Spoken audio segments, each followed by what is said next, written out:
शरद मोहोळ हत्या प्रकरणामध्ये रोज नवनवीन माहिती समोर येते। पनवेलमध्ये रामदास उर्फ वाघ्या मारणे आणि विठ्ठल शेलार यांच्यासह 10 जणांना अटक केली आहे। मुळशीमधील बेतरवाडीचे विठ्ठल शेलार सुरुवातीला गणेश मारणे या टोळीमध्ये होता।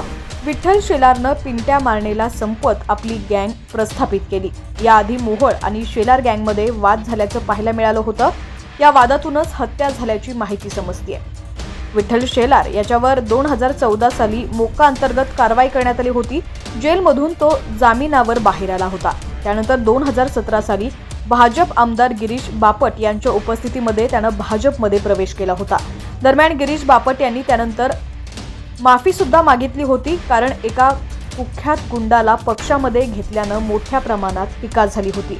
शरद मोहोळ याच्या हत्येमागे त्याचाच हात असल्याची दाट शक्यता आहे।